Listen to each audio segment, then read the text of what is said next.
Oi, amigos, bom dia! Bom dia para você.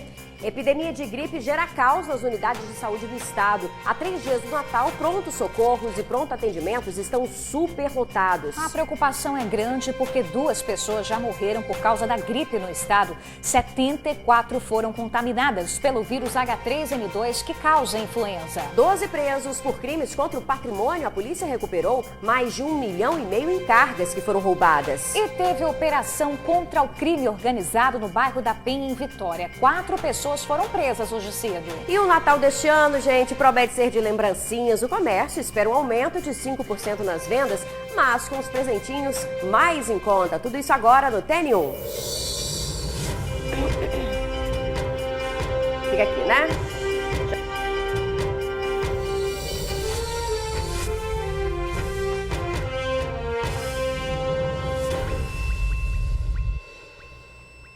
11h56, TN1 está no ar falando já da epidemia de gripe que está lotando as unidades de saúde aqui do estado. Muita espera, muita angústia de quem está passando mal para conseguir atendimento médico, né? Sim. Em algumas cidades, gente, a procura aumentou em 80%. É um aumento muito grande, né, Bruna? Olha, gente, em Cariacica a situação é bem complicada por lá. Os hospitais particulares precisaram reforçar as consultas e o pronto atendimento de Alto Laje está superlotado. A gente vai ao vivo falar com a Vanessa, não é isso, Vanessa? Já está posicionado, você está em Cariacica neste momento? O que você está vendo aí? Eu estou aqui no PA do Trevo de Alto Laje, Isabela. Mais cedo eu estive aqui no PA, inclusive a situação que eu encontrei até me deixou de fato assustada. Muita gente esperando aqui, ó, essa daqui é a entrada do pronto-socorro adulto aqui do PA do Trevo de Alto Laje. Já tem muita gente esperando aqui ainda, mas de manhã quando eu cheguei aqui, estava uma confusão danada, dezenas de pessoas esperando atendimento. Agora nesse momento a gente consegue perceber que algumas pessoas conseguiram até sentar, outras estão esperando assim, ó, no gramado, outras ainda estão esperando pelas imediações aqui do PA. O fato é que muita gente buscou atendimento hoje aqui no PA do Trevo de Alto Laje, principalmente com sintomas gripais. Todo mundo que eu conversei estava sentindo alguma coisa, ou espirrando, ou tossindo, ou com febre, com dor no corpo, dor de cabeça. E quando chegou aqui no PA do Trevo, então se deparou com toda essa situação. Vamos ver na matéria que eu preparei. Antes das 10 da manhã, a realidade no pronto-socorro adulto do PA do Trevo de Alto Laje era essa. Dezenas de pessoas buscando atendimento, a maioria com sintomas gripais. Tá horrível ali dentro, muita gente tossindo, muita gente precisando ser atendido. Não era nem para ter aquele monte de gente acumulada ali. Tá horrível. A Joseni veio acompanhar o cunhado e se deparou com essa cena. Ele também está gripado. Precisou vir espirrando, tossindo, muito catarro, cansado. Você que não... Família toda. 4 pessoas na casa, todo mundo pegou. Se na rede pública a situação é grave, na rede privada também não está muito diferente. Nesse hospital, que também fica em Cariacica, o pronto-socorro estava cheio hoje de manhã. Todos com sintomas gripais. Falta de ar, dor no corpo, tosse e muita dor de cabeça e dor no fundo dos olhos. O hospital notou um aumento do número de pacientes à procura por atendimento por conta de sintomas gripais há cerca de 2 semanas. Em um dia, o hospital atendeu uma média de 250 pacientes, que de fato é o cotidiano. Mas no outro dia, 24 horas depois, 540 pacientes foram atendidos com os mesmos sintomas. Por isso, o hospital criou essa área aqui, com 3 containers, para dar vazão aos atendimentos. Aqui tem 2 salas de espera, um consultório médico e também uma outra sala de coleta específica para fazer o exame SWAB, para saber se de fato a pessoa está gripada ou com Covid. A maioria dos pacientes não são Covid. Nós percebemos o que? Aumentou o nosso número de coletas para PCR Covid, de fato, mas a positividade diminuiu muito, ou seja, a gente colhe, mas está cada vez ficando menos negativo, em que a gripe está presente, sim, mas a Covid, de fato, a gente tem percebido uma diminuição importante dentro do nosso hospital. A Silvia está com sintomas, fez coleta de PCR, é funcionária do hospital e o exame ficou pronto na hora, negativo. Como tá tendo esse surto de gripe, né, eu já imaginava que era só gripe mesmo. Eu já peguei Covid e os sintomas foram diferentes. Para a classe médica, o momento é preocupante. Nós focamos muito na Covid, obviamente, e esquecemos da influenza. A influenza é uma vacinação muito importante para toda a população e nós temos percebido aqui no estado, por isso estamos enfrentando isso, que a adesão da população ainda é muito baixa. Então, é tempo da gente correr atrás dos postos de saúde, nas empresas privadas, para que a gente possa se vacinar toda a nossa família, para que a gente possa diminuir esse número de pacientes atendidos no pronto-socorro com sintomas gripais. Bom, como a gente viu aí na matéria, situação muito complicada. Essa gripe parece que pegou o Espírito Santo de surpresa, apesar da gente já saber que a influenza não estava entre nós. Todo ano a gente toma vacina contra a influenza, mas agora então a gente tem essa nova situação. Olha, nós procuramos a Prefeitura de Cariacica, diz que para atender essa alta da demanda, está otimizando os atendimentos nas unidades básicas de saúde e nos PAs com ofertas de mais médicos e consulta para reduzir esse tempo de espera. Mas, infelizmente, o que a gente vê por aqui é uma situação um pouco diferente. O PA do Trevo de Alto está lotado. Agora, nesse momento, a gente percebe que um funcionário está chamando algumas pessoas para serem atendidas, mas não chega nem aos pés da quantidade de gente que está aqui esperando. É muita gente com sintoma gripal, muita gente esperando aqui mais de 4 horas para consultar. Inclusive, conversei com alguns pacientes que disseram que os exames de Covid não estão sendo feitos no mesmo dia. Então, eles chegam aqui para buscar atendimento e aí marca o exame de Covid para o dia seguinte. Você está com sintoma gripal também? Sintoma gripal, sintoma de Covid. Eu estou aqui desde cedo, eu trabalho em Viana. Em Viana eles não estão fazendo atendimento, foi cortado ontem de tarde o atendimento de Covid, entendeu? E vim para cá para ser atendida. Eles estão chamando o pessoal que está aqui ontem. E não Você até agora sem atendimento? Até agora sem atendimento para fazer o exame da Covid, até agora nada.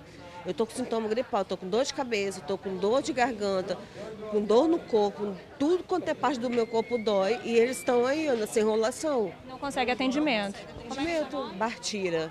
Então, Martira está aqui falando com a gente, a mesma coisa que eu acabei de falar. Muita gente aqui esperando para ser atendido e não consegue atendimento. Então, a gente fica aí aguardando mais um posicionamento da Prefeitura de Cariacica. Isabela, Bruna... Vanessa, inclusive nas notas que a gente lê, né, a Prefeitura fala assim, procure as unidades de saúde, não vá para o PA. Só que é no PA onde a pessoa pode ser talvez internada, se ela tiver com uma febre muito alta, se ela tiver com dor no corpo. É um atendimento um pouco mais ágil, mais rápido, né, dependendo do sintoma da pessoa. Se ela tiver com um sintoma mais brando, ok. Mas realmente a gente está vendo que está tudo se tornando um caos. Pessoas que estavam aí ontem estão sendo atendidas hoje. E aí eu vi também um comentário importante reforçar aqui.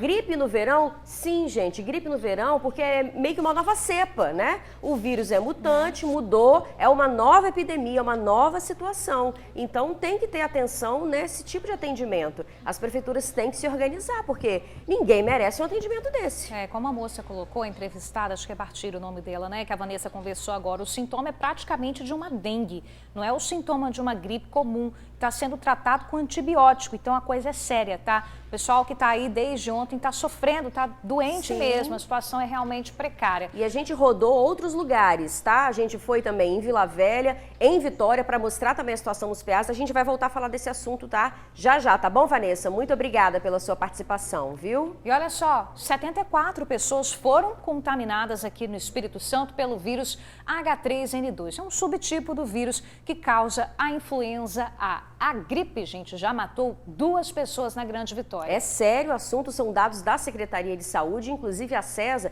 está investigando se a doença foi provocada pela variante Darwin, que já circula em estados vizinhos.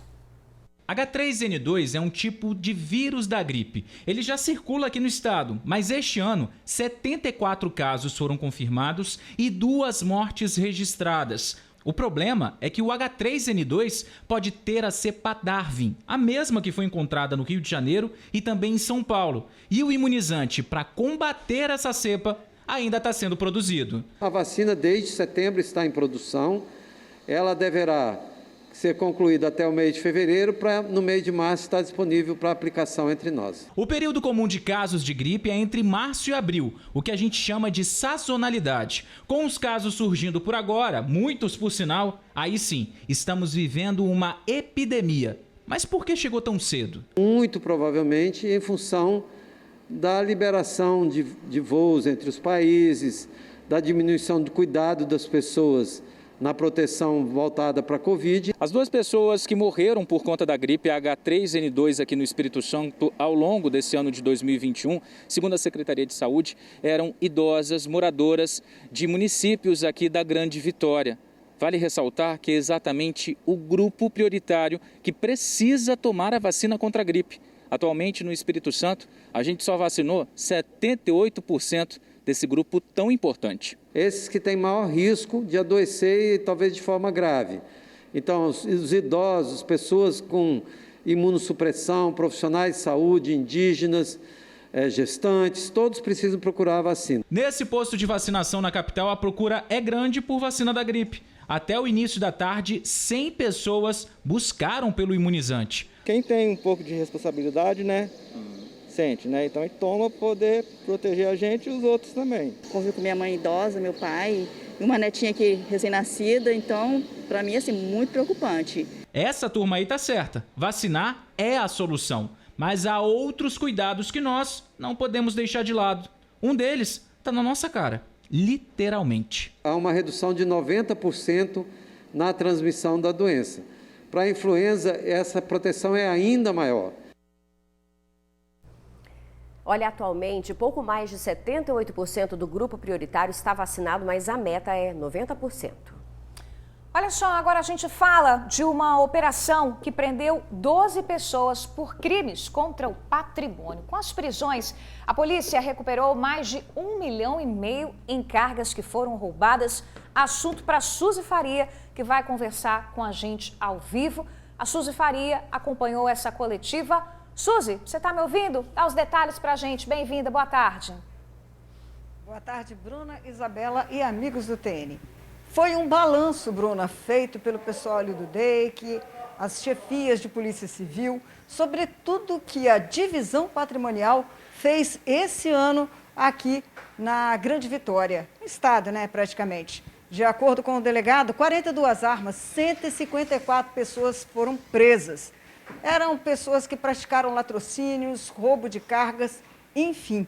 Mas houve uma coletiva hoje e o delegado Gabriel Monteiro, o chefe da divisão, fez uma explanação aí sobre a importância dessas prisões e também das apreensões de armas. Vamos ouvi-lo. Nós apreendemos no total 42 armas, foram 154 presos, ou seja, a cada 2 dias, é como se a cada 2 dias prendesse uma pessoa, um criminoso. Então, nós estamos tirando de circulação esses criminosos. Nós tivemos 100% de resolutividade nos crimes de latrocínio, que são crimes que chocam a sociedade, mesmo porque o criminoso não tem uma motivação, diferentemente do homicídio. Ele vai para roubar e acaba matando a vítima que não tem culpa nenhuma, não teve nenhuma reação, às vezes, na maioria das vezes também nem reage, eles mesmo assim insistem em ceifar a vida dessas vítimas. Então, com essas operações, nós também recuperamos, melhor dizendo, mais de 1,5 milhão em espécie, em dinheiro, em mercadoria, ressarcindo as vítimas. Então, estamos dando um recado aí à sociedade, aí, porque que a Polícia Civil, a Divisão Patrimonial, o DEIC, trabalhou incansavelmente e continuará trabalhando para estar trazendo paz a toda a sociedade civil. O delegado Gabriel Monteiro lembrou de alguns fatos que ganharam repercussão esse ano, Bruna e Isabela, como, por exemplo, o caso do funcionário da Sejus, que foi assassinado lá no Morro do Moreno durante um passeio dele. Ele foi assaltado, acabou recebendo um tiro. Também o vendedor de balas, que deixou muita gente aí consternada com o crime que aconteceu com ele. Um casal que foi morto em Cariacica também pelo crime de latrocínio. Enfim, vários outros crimes que aconteceram. Entre as recuperações de carga, o delegado lembrou de uma carga de sapato que foi recuperada em pouco tempo. Lembrou ainda que, em alguns casos, essa equipe que já está bem acertada, é uma equipe que está bem azeitadinha aí na questão da investigação e recuperação de materiais que foram roubados. Lembra de uma operação Na semana passada, numa perseguição em que eles estavam atrás de 4 suspeitos que estavam dentro de um carro, eles rodaram ali a região de Carlos Lindenberg, identificaram o carro não parou a abordagem da polícia, eles continuaram na perseguição. Lá dentro de São Torquato, houve troca de tiros contra os policiais. Um policial conseguiu acertar um tiro no pneu do carro do bandido, o carro acabou rodando, bateu. Enfim, resultado disso daí. Os 4 que a polícia estava procurando, que o pessoal do DEIC da Patrimonial estavam procurando, foram presos e entraram dentro dessa estatística. Lembrando que eles também prestaram contas da Operação Sceleratus, que significa, de acordo com o delegado Gabriel Monteiro, assassinos. Nessa operação toda, foram apreendidas 25 armas e presas 27 pessoas também envolvidas com esse tipo de crime. O delegado registra o seguinte ponto de que pode parecer poucas pessoas presas, mas são pessoas qualificadas, aquelas que normalmente organizam aí quadrilhas para montar os grupos de roubo, principalmente de cargas aqui na capital. E é com vocês aí no estúdio, e são Bruna e crimes, Isabela. Suzy, que assustam, né, a população. Crimes contra o patrimônio, aquele crime que você está dentro do ônibus, você pode ser roubado. Como bem o delegado falou, o doutor Gabriel Monteiro, às vezes a pessoa nem reage, como foi o vendedor de bala, coitado. Ele ficou com dó de dar o telefone que ele tinha acabado de comprar e mesmo assim leva um tiro. Nesse caso foi um tiro no pescoço. Exatamente. O rapaz, o agente penitenciário, né, que estava em Vila Velha também. Então, às vezes, é justamente esse crime que assusta e é importante dar esse retorno para a população, esse trabalho da polícia. Exatamente, ainda mais agora, muita gente deixa suas casas aqui, né, na região metropolitana, vai para a região de praia, comércio muito aberto, né, tá toda a movimentação, então realmente é importante a gente ver esse trabalho da polícia, esse retorno para a sociedade. Suzy, tem mais um caso, né? Tem sim, é chamar agora. Ah, sim. Pois é uma operação que aconteceu hoje pela manhã no bairro da Penha.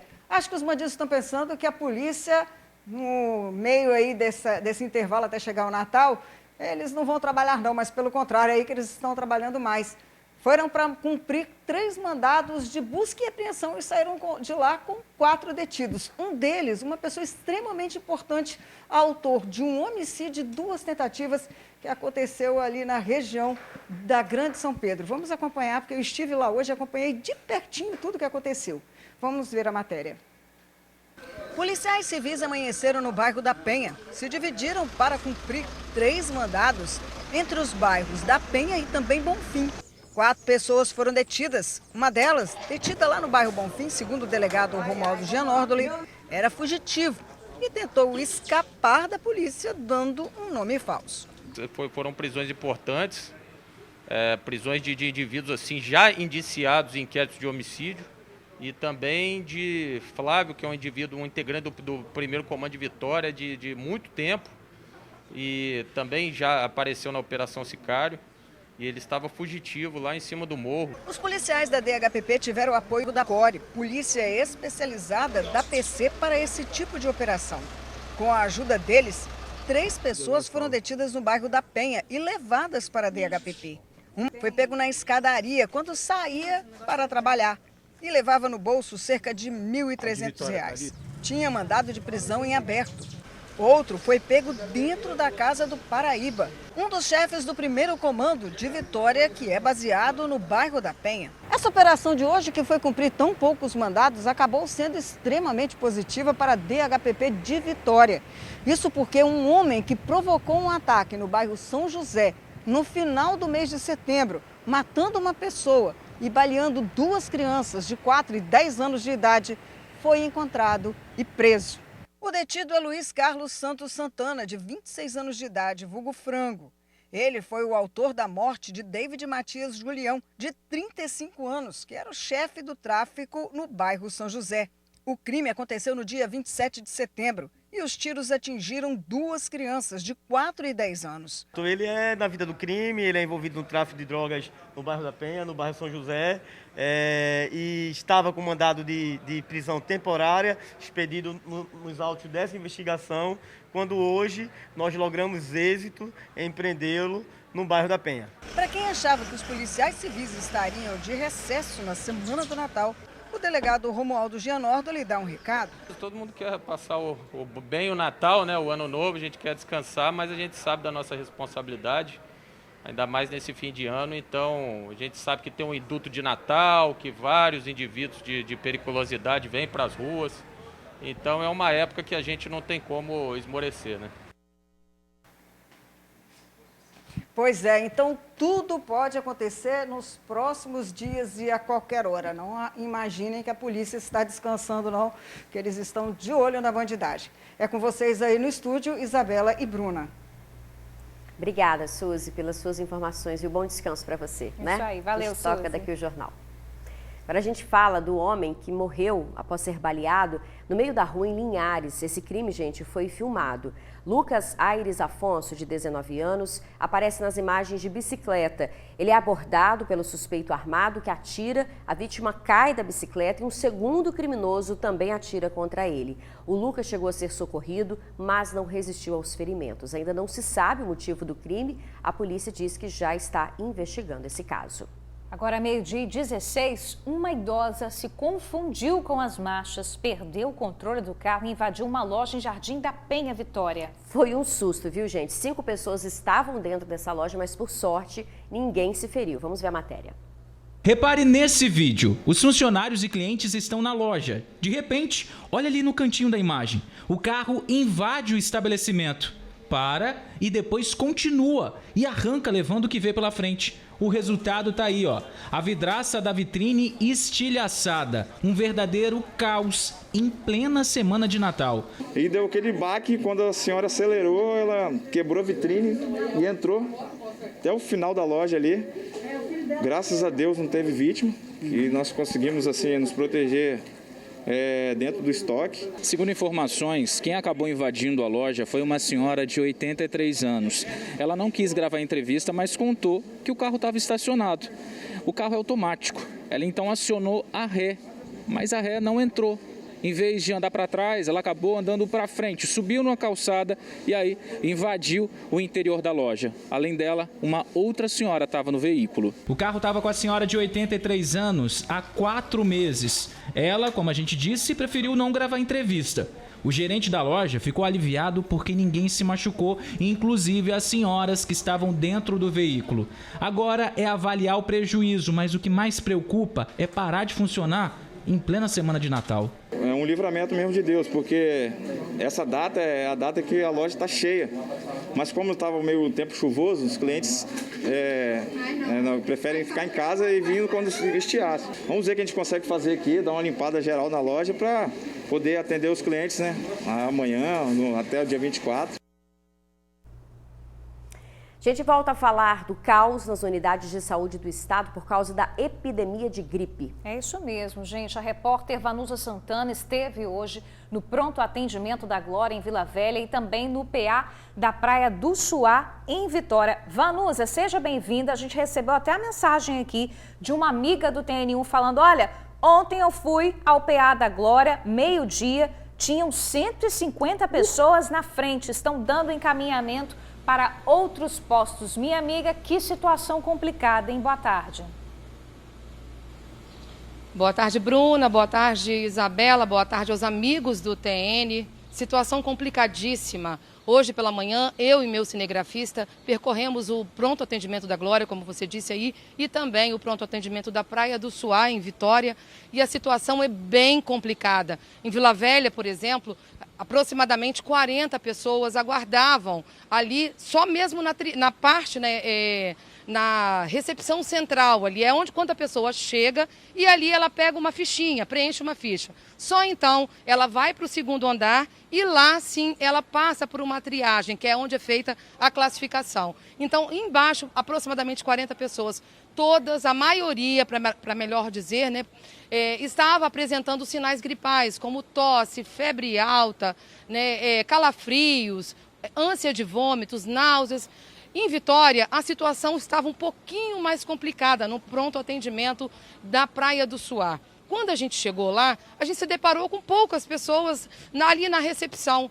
Só que a gente pensou, opa, a coisa está fluindo aqui.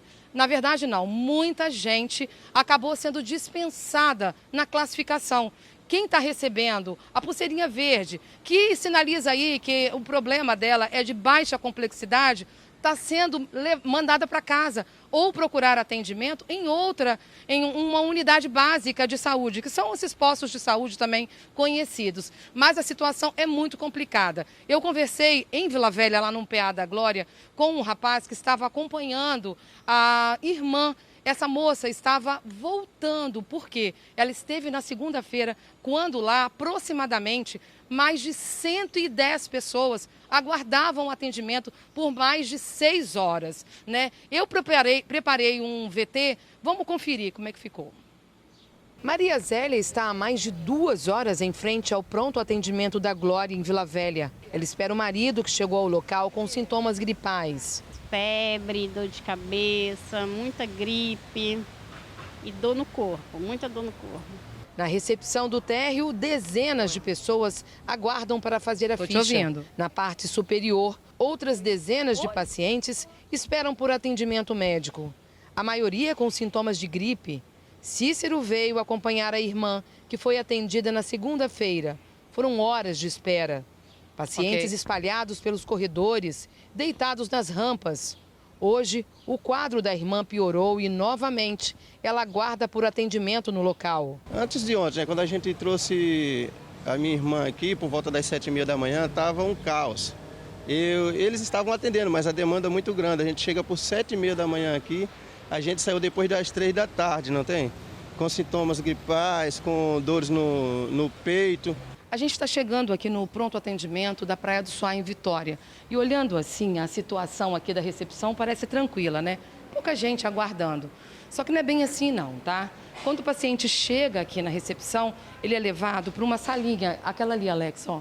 Lá ele passa por uma classificação. Se ele receber ali na triagem a classificação da pulseirinha verde, que é considerada assim de baixa complexidade, ele está sendo mandado embora para casa. O que acontece? Por isso que está vazio assim. Outro agravante aqui no PA da Praia do Suá é que apenas um médico estaria fazendo o atendimento de toda a unidade. Eu só tenho um médico e lá dentro já está cheio, a demanda está grande, né? Só vão atender os casos de extrema importância. No caso, tem outra menina que chegou passando mal ali também, não está se aguentando, eles falaram que não vão atender e quem quiser ser atendido tem que esperar até o prazo de 12 horas. Dona Georgina está indignada. Desde as 5 da manhã está na recepção e o marido ainda não passou pela triagem. Ele chegou com sintomas de febre, muita febre altíssima, 2 dias que ele está acamado. Eu levei ele no posto, o posto transferiu ele para cá, que o estado dele não é bom, porque ele é diabético, hipertenso, está tudo alto. Olha como é que está isso aqui, para um médico só. Aí só atende se chegar uma pessoa em estado grave, atende. Se não chegar, vai botando cada um que tiver. Aquele que estiver morrendo vai morrer, o certo é esse aqui. O técnico de enfermagem, Valdinei, também teve que voltar para casa. Foi ao posto em busca de atendimento para o filho. Está de ônibus para casa, para poder levar ele a outra unidade, porque não tem aqui. O que ele está sentindo? Muita febre, dor de cabeça, vômito. A cena se repetiu a manhã inteira no PA da Praia do Suá. A mulher, mesmo passando mal, foi dispensada. Também saiu sem atendimento e com sintomas claros de fraqueza. E lembra do marido da dona Georgina? Depois de 4 horas de espera, também saiu sem receber atendimento médico. Esse é atendido, só vai atender os pacientes que estão internados agora.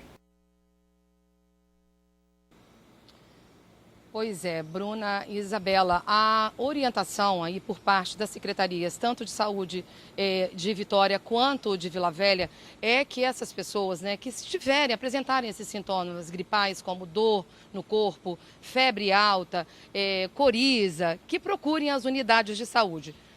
Em Vitória, houve um aumento de 60% aí na demanda de pacientes nos prontos atendimentos. Em Vila Velha, esse aumento foi de 50%. A gente conversou com a secretária de Saúde de Vitória. Vamos conferir a entrevista dela. Os prontos atendimentos de Vitória operam com escalas médicas completas. Nós observamos nos últimos dias um aumento expressivo de pessoas com sintomas respiratórios, ou seja, estados gripais, mas com baixa gravidade. Esses pacientes devem buscar as 29 unidades de saúde, tendo em vista se tratar de sintomas de baixa gravidade. Reforçamos que este aumento de sintomáticos respiratórios é observado em municípios vizinhos e também em estados ao nosso redor. Reforçamos então a importância do uso de máscara e do distanciamento. Pois é, olha só, em relação aí ao atendimento de apenas um médico, na manhã de hoje, no pronto atendimento da Praia do Suá, a Secretaria de Saúde de Vitória disse que o quadro ali, nesse pronto atendimento, está completo. A gente espera que sim, viu, gente? Porque passar 5 horas, 6 horas à espera de atendimento médico e passando mal, não é pra gente não, né, gente? Volto com vocês aí. Não é fácil não, Vanusa. Realmente é muito complicado. A pessoa com dor no corpo fica sentada naquela cadeira aguardando 4, 5 horas. Então, o que a gente pode deixar de recado é tentar evitar essa contaminação para evitar também um pé lotado, né? É a única coisa que a gente pode falar nesse momento, né? Isso aí, difícil mesmo. Vanusa, obrigada, tá, minha amiga, pelas informações. Vamos seguir com o TN1, gente. Agora, nós voltamos a falar de importunação sexual e assédio. Ontem, vocês lembram, nós mostramos aqui o caso de um homem que se masturbou na frente de uma mulher que estava amamentando, isso dentro do Transcol. Um absurdo total. Nós recebemos várias mensagens, participações de amigos do TN. O que impressiona é que é mais comum do que a gente imagina, tá? A gente recebeu aqui a mensagem de uma moça que não se identificou. Ela disse que passou por isso quando tinha 14 anos, estava indo trabalhar, o ônibus estava muito cheio e aí aconteceu. De fato, ela disse que saiu do ônibus com a roupa toda molhada, era muito nova, não sabia o que tinha acontecido e foi amparada por populares que estavam ali no transporte coletivo. 14 anos, 14 anos. E quando a gente é muito nova, às vezes a gente não sabe o que fazer diante dessa situação. Só que tem uma mensagem aqui que a gente também recebeu. Gente, a mulher estava grávida de 6 meses, ou seja, dá pra ver que a pessoa tá grávida, né? Ela disse assim, ó, já passei por esse constrangimento, ela estava dentro do terminal de Itacibá, com 6 meses de gestação, e ela estava debruçada bebendo uma água no balcão, devia estar até cansada, né, coitada? E aí um homem, que aparentava ter uns 50 anos, passou a mão nela e ficou falando coisas constrangedoras. Ela disse que levantou, estava debruçada, se levantou do balcão, começou a xingar. Quando viu que, né, ela estava falando alto, ele correu e ela falou, pô, meu amigo, eu tô grávida, né? Vamos respeitar pelo menos isso, né? Gente, horrível, é um constrangimento realmente, no né? caso de ontem, a moça estava amamentando também. Amamentando. Um absurdo. E tem até um alerta importante aqui de outra telespectadora que diz que na semana passada ela foi para uma entrevista de emprego que ela descobriu na OLX, era uma vaga para vendedora. Chegando lá no escritório, o homem que iria fazer a entrevista começou a se masturbar na frente dela e ela está fazendo esse alerta que vários homens estão usando a OLX para cometer esses atos. A gente está falando aqui muito de transporte coletivo, né, de terminal também, mas é em todo lugar, tá? A mulher não tem paz em lugar nenhum. Para a gente encerrar as mensagens, que são várias, a gente selecionou uma outra. E como a gente faz? Como que a gente age em situações como essa? Tem que dar uma de doida mesmo, porque se você fica quieto, o cara pode até piorar a situação, né? Você tem que reagir, tem que chamar alguém, tem que falar, olha, tem um tarado aqui. Eu agiria dessa maneira, né? Com certeza. Aí o telespectador mandou uma mensagem pra gente, ó, não tem desculpa para esses caras, eu já vi isso acontecer, eu fui cobrador de ônibus e interferi, ele deu até o nome, ele falou que podia divulgar, Tiago Cristian Elias. Isso é um absurdo o que esse rapaz fez dentro do ônibus. Ou seja, até o cobrador que está ali dentro está defendendo as pessoas, né, que estão vivendo esse tipo de situação. Pois é, uma situação que é muito constrangedora e que já foi vivida pela maioria das mulheres. É uma situação realmente muito complicada, a importunação sexual ou assédio, né? Tem uma pesquisa que revela que 80% das mulheres já sofreram esse tipo de assédio ou importunação sexual. Então a gente foi ouvir uma especialista para dar dicas e falar como que a gente vai agir em situações como essa. Vamos ver a matéria. Vera está acostumada a andar de ônibus e já passou por muitas situações de importunação sexual dentro do coletivo. você tenta fugir, né? Se esquivar um pouco para a pessoa perceber, mas às vezes eles insistem. Alguns, da primeira tentativa, saem, mas outros são insistentes. Mostramos no TN o caso de uma mulher que foi assediada dentro do ônibus no último fim de semana. Roberto Carlos Ribeiro da Conceição foi preso dentro do coletivo momentos depois de ser flagrado se masturbando no local. A mulher estaria amamentando o filho no momento da ação. Outro caso aconteceu em um shopping da Grande Vitória. As imagens gravadas pelas vítimas, que são adolescentes, mostram um homem na praça de alimentação em atitude suspeita. Ele foi denunciado e, em seguida, preso pela polícia. Uma pesquisa aponta que 80% das mulheres já foram assediadas ou sofreram importunação sexual. E sabe onde esses crimes são mais recorrentes? Dentro dos ônibus ou até mesmo no meio da rua. É estarrecedor vermos que mulheres, ao realizarem atividades cotidianas do seu dia a dia, como, por exemplo, tomar uma condução, um ônibus para se dirigirem aos seus trabalhos e serem surpreendidas, serem violentadas, aviltadas por homens, passando a mão sem autorização delas. Situações como essas, infelizmente, estão se tornando comuns no dia a dia das mulheres. Com certeza esse número pode ser maior, sim. O receio, o trauma, a vergonha, o medo do julgamento da sociedade. Mas e aí, como faz para reagir? A orientação, de fato, é se posicionar distante dessa pessoa e se coloque em comunicação tanto com o motorista quanto com o cobrador. O motorista e o cobrador, geralmente, eles são orientados justamente a pararem o ônibus, chamarem a polícia, tá? E a gente também sempre orienta que os próprios passageiros ajudem a conter aquela pessoa até que a polícia possa chegar e exercer até o flagrante, no caso, a prisão em flagrante por importunação sexual. Quando a Vera passou por essa situação, ficou sem saber o que fazer. Era de madrugada, eu estava vindo a pé do hospital, eu não tive como nem reagir. Eu procurei ser a mais fria possível, né? E aí eu pensei, se ele voltar, eu corro, eu grito, faço alguma coisa. Só que ele fez, atacou e seguiu. Como é que você se sentiu na hora? Humilhado, muito humilhado. Mas não tinha nem como pedir socorro, era de madrugada.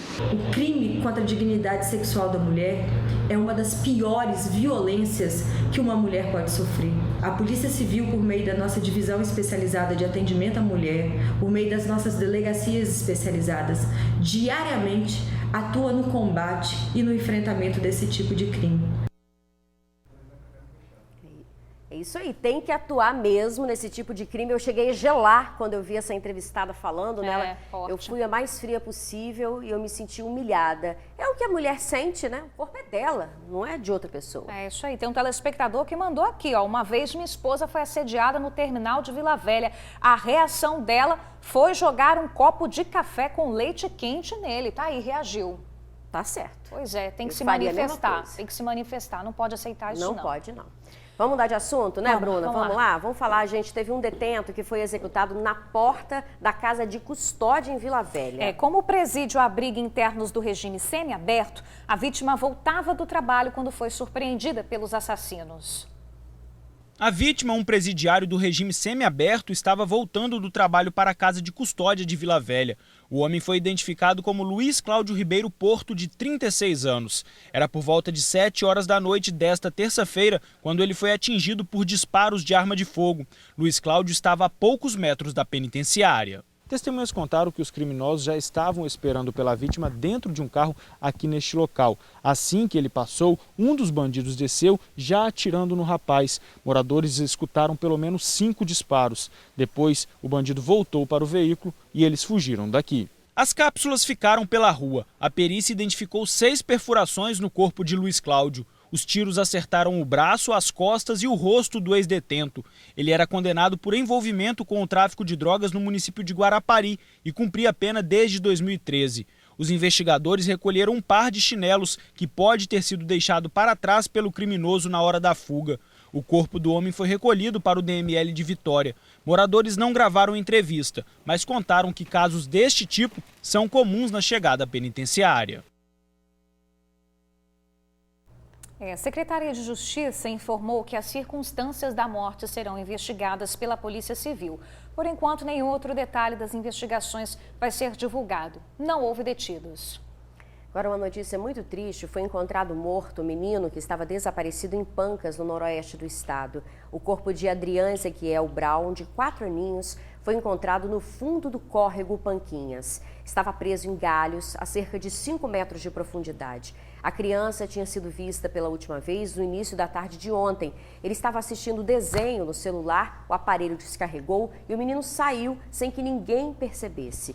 O corpo foi levado para o Serviço Médico Legal de Linhares. Agora, 12h34, o Natal vai ser um pouco melhor para algumas famílias capixabas, tá? É que integrantes do Movimento Sem Terra promovem uma ação para distribuir alimentos no centro de Vitória. Vamos lá, para a gente conferir como é que está a movimentação por lá. Quem está lá no centro de Vitória é o Luciano. É o repórter Luciano. Então vai ser o Luciano agora? O Luciano também está no centro e ele vai falar sobre ônibus elétricos. Se ele já estiver posicionado, então tá bom. Vamos com a Vanusa primeiro, tudo no centro de Vitória. Saiu um pertinho do outro, vamos de cesta básica. Mostra aí, Vanusa, depois o Luciano vem. Pode falar. Oi, gente, eu tô agora aqui num outro ponto, no centro de Vitória. A gente chegou no finalzinho, mas olha, aproximadamente 1.000 pessoas, cerca de 500 famílias já passaram por aqui para poder pegar uma cesta de verduras, de frutas. Olha só, tá no finalzinho, o nosso cinegrafista está mostrando aí, mas muita gente está saindo daqui com caixas de verdura. Ó, aquele pessoal ali, ó, pegou a empim, gente, que delícia a empim. Essa aqui é uma ação, né, da Arquidiocese de Vitória, com o apoio do MST, que doou todos esses alimentos aí para famílias carentes que estão cadastradas aqui na Arquidiocese de Vitória. Vamos tentar falar com alguém aqui, Chico? Olha só, olha o tamanho do aipim. E aí?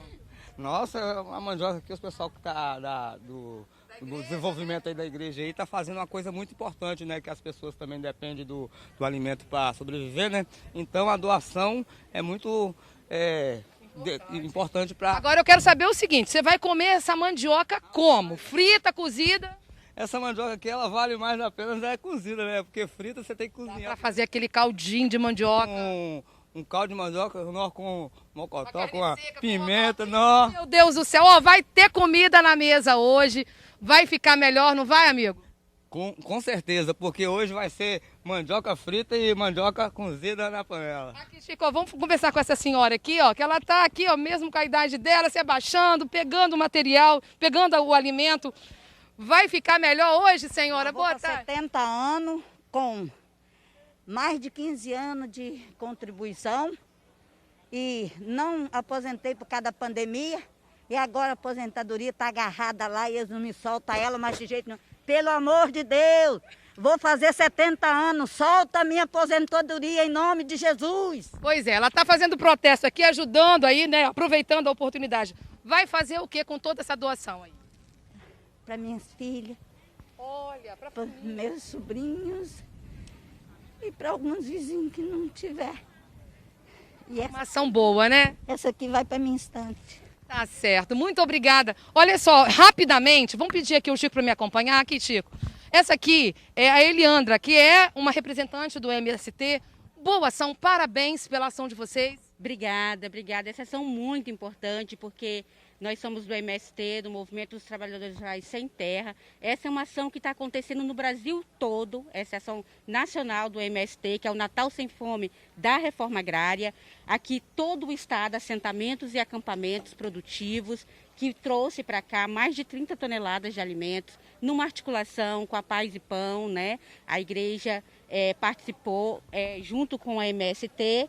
E muito satisfatório, porque aqui a gente está falando de alimentação saudável. É justamente o que eu ia te perguntar. Foram frutas, verduras, legumes? Foram frutas, mandioca, abóbora, banana, maracujá, abacaxi, goiaba, farinha. Os assentamentos passaram a semana produzindo farinha para mandar para cá. Tá certo, enfim, Leandra, todo mundo participando. Muito obrigada, parabéns mais uma vez. Gente, que sirva de exemplo aí, tá? Um Natal melhor para todo mundo. Para vocês aí também no estúdio, hein, gente? Semana do Natal chegando aí, né? Obrigado. Olha, 30 toneladas é uma quantidade boa. A gente vê hoje, então, que as famílias estão com a despensa pelo menos um pouco mais cheia, pelo menos em verduras, frutas, né? E a gente sabe que a quantidade de famílias que foi para a miséria devido à pandemia, nesse período todo de crise, aumentou muito no Espírito Santo. É isso uma aí. ação importante. Hoje cedo eu estava conversando com o governador Renato Casagrande, inclusive para essas famílias tem uma novidade, tá? O governo do estado vai reformular o Bolsa Capixaba para incluir aí mais 22 mil famílias no programa. Casagrande enviou esse projeto de lei para a Assembleia Legislativa, foi no dia 14, tá? E se for aprovado, o benefício vai ajudar aí 37 mil famílias de expectativa para o próximo ano. Realmente é muita gente em situação de miséria e de extrema pobreza aqui no estado. Muita gente. Olha só, gente, nesse Natal a expectativa do comércio é vender mais, mas com presentes que pesam menos aí no bolso, né? Não tá fácil para ninguém. Com a crise, o consumidor tá pisando no freio. Bruna, a FEComércio, inclusive, está estimando um crescimento até modesto de 5%, e isso em comparação ao ano passado. Para cada vitrine, uma promoção diferente. O olho chega a brilhar e o bolso muitas vezes leva aquele susto. As compras de Natal aquecem as vendas dos comércios, mas esse ano tem muita gente consciente na hora de gastar com o presente. Comprando um pouco menos, que eu estou cuidando da saúde do meu esposo. Estou priorizando a saúde dele, né? Esse negócio de presente não está dando não. É desejar ser todo mundo feliz, acaba essa onda de doença que está entre nós. É o melhor presente. Deu uma pisada no freio, tem que segurar as pontas, para não entrar o ano endividada mesmo. Está preocupado então com o orçamento de 2022 já, né? Exatamente, eu estou preferindo mais comprar à vista, o que der para estar pagando, eu estou pagando. A expectativa da FEComércio do Espírito Santo é que as vendas de Natal cresçam em torno de 5% comparada ao ano passado. Mas olha, conversando com os comerciantes aqui da Glória em Vila Velha, eles têm notado um comportamento dos clientes um pouco diferente do esperado. Percebi que a movimentação está muito boa e que as pessoas estão saindo, estão comprando, não comprando assim peças, coisas de valores altos, comprando mais coisas para dar de lembrança, porém de valores menores. Essa comerciante está no Polo da Glória há 28 anos. Relata que o valor médio de compra era de R$ 80 por conjunto infantil. Agora está entre R$ 29 e R$ 39. Essa semana toda, até o sexta-feira, a gente está com bastante gente dentro da loja, mas sempre com compras menores. Em menor quantidade, menor valor também. Depois da pandemia, principalmente, é um consumo bem diferente de antes. As pessoas não compram por impulso, não compram com a mesma emoção de antes. É claro, estão indo às compras, estão levando as famílias, diferente do ano passado. O clima é outro, mas a consciência aumentou.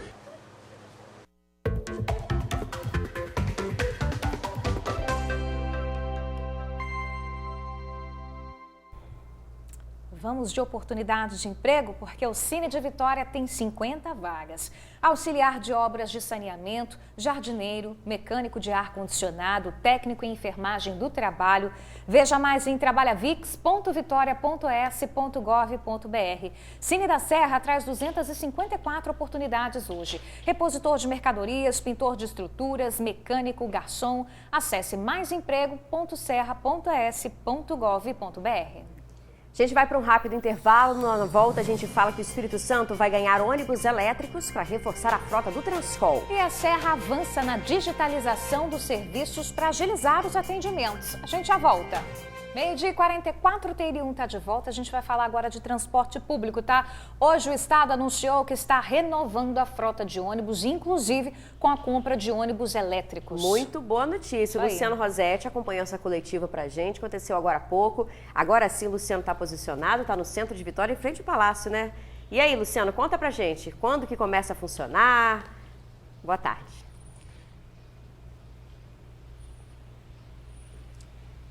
Boa tarde, Isabela, Bruna, amigo do TN, boa tarde para todo mundo. Exatamente, a coletiva do governador Renato Casagrande e do secretário de Mobilidade Urbana, Fábio Damasceno, acabou agora há pouco aqui no Palácio Anchieta, em Vitória. Eles apresentaram um pacote de novidades para a mobilidade urbana no ano que vem aqui na Grande Vitória, né? Sobretudo aqui na Grande Vitória. E a primeira novidade, a primeira grande novidade é a renovação da frota. Mais 180 novos ônibus vão rodar aqui na Grande Vitória a partir de maio do ano que vem. Mas só que a grande novidade são os ônibus elétricos, um investimento de cerca de 6 milhões de reais. Serão 4 coletivos, 4 veículos elétricos que vão fazer as linhas entre os terminais de Laranjeiras e Campo Grande. A previsão é que esses novos coletivos comecem a rodar no segundo semestre do ano que vem. Para isso vai ter um período de teste, né? para os motoristas, para os passageiros. Vai ter aí um período de adaptação para ver como é que o veículo vai se comportar também. Só para adiantar algumas informações para vocês, os coletivos vão poder ser totalmente recarregados em apenas 2 horas. E com essa carga vão poder rodar até 250 quilômetros. Lembrando que vai ser feito um teste primeiro, um período de avaliação para motoristas e passageiros, e a previsão é que esses veículos elétricos comecem a rodar a partir do 2º semestre do ano que vem. Mais detalhes, a gente preparou uma reportagem para o TN2, tá bom? Volto com vocês. Tá certo, Luciano. Agora, isso não vai pesar no bolso do passageiro, não, né? A compra do veículo não vai aumentar a passagem?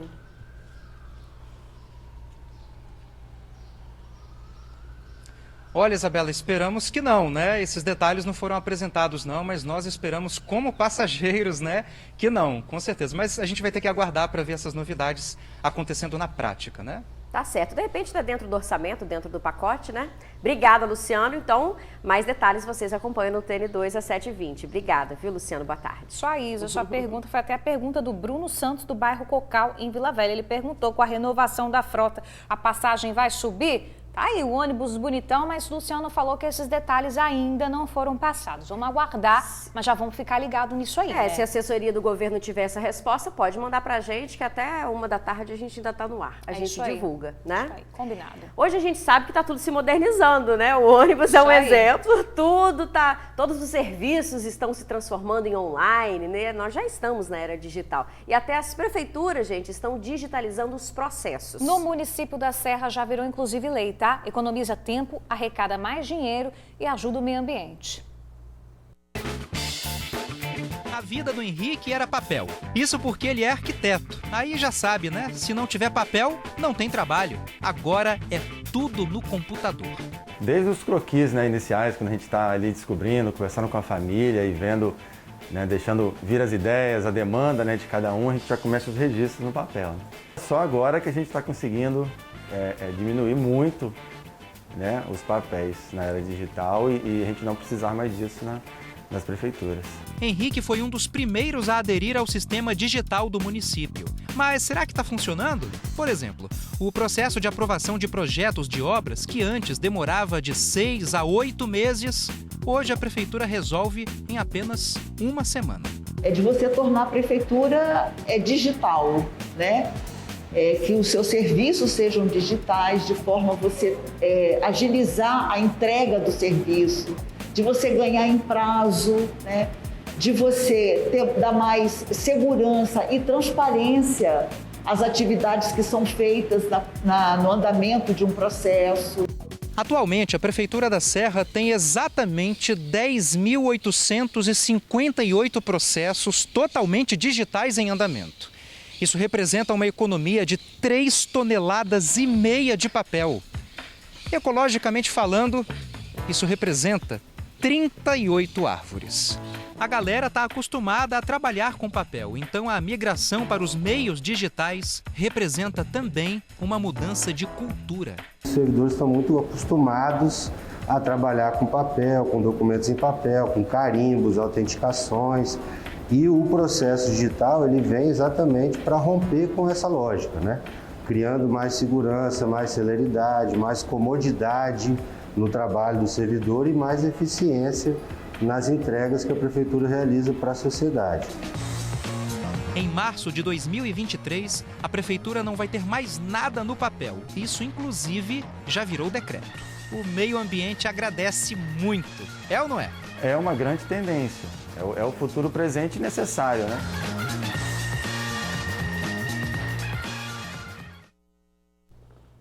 Tá aí, muito bacana, né? Reportagem especial de Luciano Rosetti. Nós temos dados que mostram esse aumento na arrecadação, tá? No ano de 2019, foram concedidos mais de 1.500 alvarás. Isso aí representou uma arrecadação de R$ 4.400.000. Esse ano, de março a setembro, foram concedidos 2.064 alvarás e a arrecadação aumentou. Foi de quase R$ 6 milhões.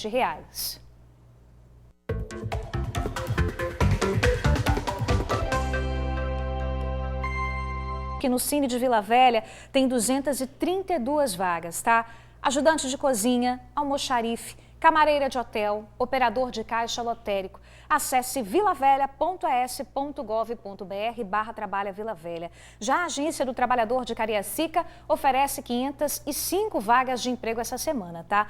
Técnico em manutenção predial, recepcionista, caixa, auxiliar de lavanderia e muito mais. O site, para você ver os detalhes, é cariacica.es.gov.br. Vamos mudar de câmera para a gente dar uma pausa rapidinho, porque no próximo bloco a gente fala da vacinação contra a Covid. O TN1 volta já já. TN1 de volta, a gente fala agora da vacinação contra a Covid. Quem foi imunizado há 4 meses e tem entre 18 e 59 anos de idade já pode receber a dose de reforço.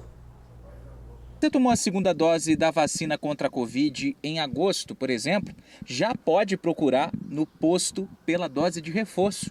Foi isso que algumas pessoas fizeram na capital. Porque eu vou viajar, vou ver minha avó também que é idosa, e aí falei, não, tem que tomar logo para garantir, ficar bem resistente, né? O objetivo é a gente estar vacinado e mais seguro, né? Tanto a gente quanto a família. A adoção do intervalo de 4 meses para o reforço segue a orientação do Ministério da Saúde. Aqui no estado, mais de 800 pessoas já podem procurar pela dose. Aquelas pessoas que receberam a segunda dose ou a dose única nos meses de julho e agosto, elas poderão então receber a dose de reforço agora no mês de dezembro. Com relação ao público de idosos, esses permanecem com um intervalo entre o esquema primário e a dose de reforço de 3 meses. Agora com adiantamento de 5 para 4 meses, a expectativa aqui na capital é que mais de 20 mil pessoas possam tomar a dose de reforço entre esse mês de dezembro e janeiro. Vale salientar que, por conta disso, existe sim a expectativa de que mais pessoas procurem os postos de vacinação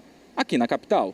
A nossa intenção é ofertar sempre mais próximo à população e também nas unidades de saúde e em outros postos que estamos fazendo aí desde o início do ano. Para essa semana a gente vai estar com o Manaim até quinta-feira, de 8 às 15.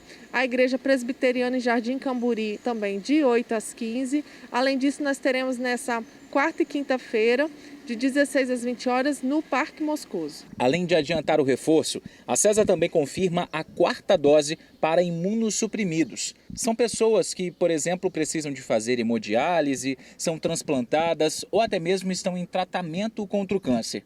Aqui na capital, os últimos detalhes estão sendo fechados para reforçar ainda mais o calendário vacinal dessas pessoas. São aqueles que fazem uso de determinados medicamentos, que estão em hemodiálise, tratamento oncológico, pacientes transplantados. Eu acredito que nos próximos dias a gente já vai estar iniciando aí essa 4ª dose para esse público também.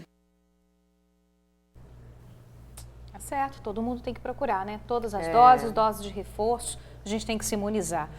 1h01, terminamos quase em ponto hoje, né, Isa? É isso aí. Já ficando por aqui e até amanhã, galera. Até a noite no TN2 às 7h20 eu te espero e amanhã também. Até lá.